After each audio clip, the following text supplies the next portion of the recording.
cruise in Oklahoma with little to no problem against the Thunder, and they will now play Sacramento for the 1 seed in Sacramento on Sunday, unless, of course, Phoenix is nice enough to lose beforehand, and then the Jazz won't have to worry about it at all, and we'll just cruise it through. We'll talk a little bit about this one, where the West Conference playoff race sits, and all that. It's all coming up on Postcast. David Locke and Ron Boone, and it's brought to you by Grip 6 Belts.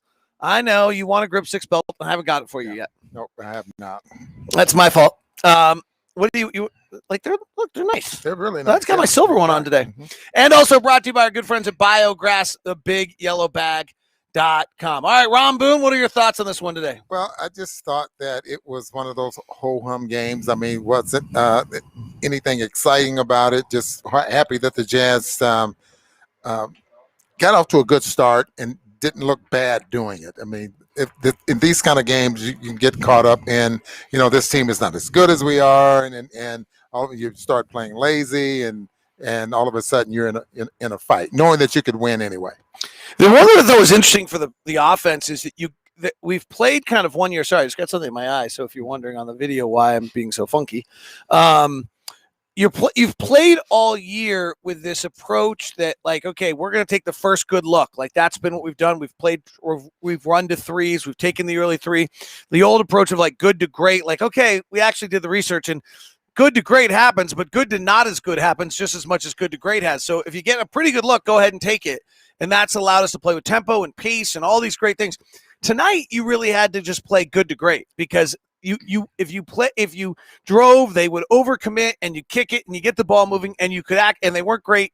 They're not natural defenders. They're overwhelmed a little bit. So you could actually get good to great tonight. And so I thought they did a really nice job of kind of making that transition back to playing that style. I totally agree with you on that. And I was hoping that by playing that way, if you're not making shots, it starts to look sloppy. And that's what I was worried about there at the beginning of the basketball game, is that not taking it real serious and the game start to look sloppy. I'm sure Quinn would not let that happen, but that's what I was worried about at the beginning of the basketball game. You can tell that Oklahoma City Thunder team has a lot of work. I mean, they're about 3 years away from. They've put together the worst 20-game stretch in the history of the NBA. Yeah, so that's terrible. That tells you all you need to know. The one thing I loved today, Ron, was watching the rotations back to normal. So you had Mike Conley and Rudy Gobert play all 16 minutes together in the first quarter. You had that great end of first quarter, second quarter lineup back together. It wasn't quite the same because there was no Donovan, so Joe started. But you saw this, it kind of looking more normal than when you've been missing two ball handlers and everything's kind of been wonky, and then you end up with Mia Oni and Trent Forrest on the floor with Royce O'Neal and things like that. And this time you you just saw it kind of come back together a little bit too. Yeah, that's the reward, I think, by bringing someone back. Now you can get back to playing the way you've been playing all year long. Donovan not being there. Donovan is probably more of a player that's going to play with the ball in his hands more so than any of the other players. But it's Rudy still has the same role, regardless of who's on the floor. He still has the same role, and I think it becomes a little easier for Conley, for Joe Ingles, and those guys to play because his game doesn't change.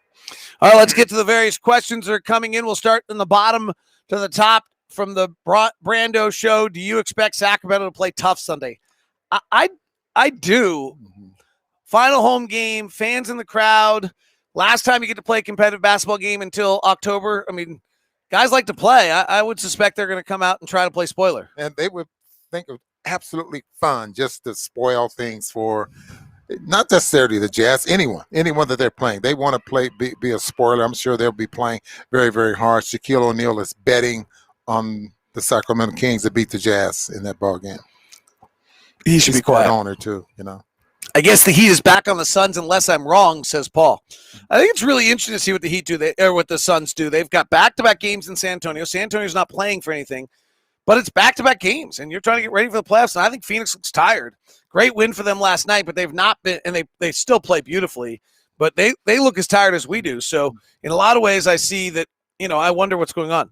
What they're going to do. Don Shaw says, Ron is looking stellar tonight. Ron, look at that. They're loving you. I've been wanting to ask you this.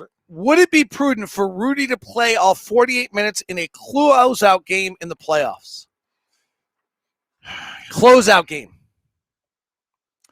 Hey, if Quinn uses the timeouts wisely, I think it probably could be done. I wouldn't say 48. I'd say 45, 44, 45, maybe somewhere in there. He could probably be real competitive in a ball game like that. I thought we lost either game 5 or game 6 against Denver. I'd have to go back and look.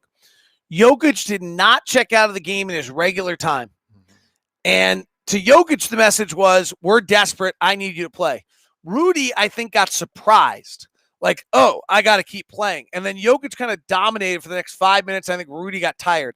So you have to let him know why, and you probably need to let him know before the game starts. Like, you're going all for it. Now, the one thing I would say on this is 2 things. One is that Rudy, the key to the Jazz is Rudy running. Right. So that if suddenly he gets tired and he doesn't run the floor, then that's not going to work. And 2, the whole reason you got Faves is so that you didn't have to do this and didn't get beaten that same way. But it is, the defense has not been great when Rudy's off the floor recently. And you got to think about this. I mean, you rely on him so much defensively. I mean, he's active and he's rebounding and that type of thing. And then he's in 90% of the offenses there as well, because he's setting screens for everybody out there on the floor. Now, if some of the plays, if they start running things away from Rudy, meaning use a couple other players in pick and rolls and that type of thing, and let Rudy, rest on offense a little bit, then you might be able to get a few more minutes out of it. And I think that, the other thing of this that we haven't really discussed is, we have to know how the series is going. Is Faves having a good series, a bad series? Yeah. Has Faves been able to guard whoever the center is? Is Zubac overpowering him? And then yes, you got to keep Rudy. Is Jokic, who knows? So I think yes. Adam says, very uneventful game, but nice to see Mike back in the lineup. Absolutely. Played all 16 minutes with Rudy. TJ says, nice to have a more relaxing win. Helps when you play a bad team. Andy says, in the playoffs, are we going to be bogey-centric to keep the rhythm we have going, or right back to Mike and Donovan with the ball? I would expect you go back, but I don't think – I think that – and I know we talk about Bogey the way he played, but I thought he was starting to play that way before Donovan went out. Because, we had talked so often about him not finishing at the rim, and I thought he was starting to now back guys down and just play a 2-man game or something like that for a while. I expect for him, his shooting, his shots per game to still stay around 12 or 13. But the key there is the quality of shots that he's getting, and that field goal percentage and the number of points per game will stay up. Let's go to 2 more final questions. I'm not really worried about what Phoenix does. If we need to go out and win Sunday for the first, we go get it, playing Rudy 38 minutes if the alternative is being on the other side of the bracket. Yeah. So what you're saying is that you want to play Rudy 6 more minutes than he normally plays during the course of the basketball game. And that's I'm sure he could do it. If that's what you want, Coach, who was that? Bob.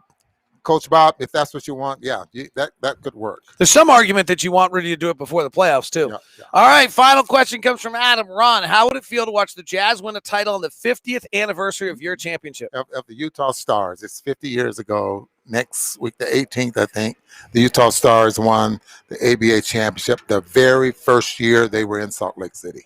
On that happy note, hopefully a precursor of things to come, Ron and I will be back with you Sunday. This is Postcast. Have a good one.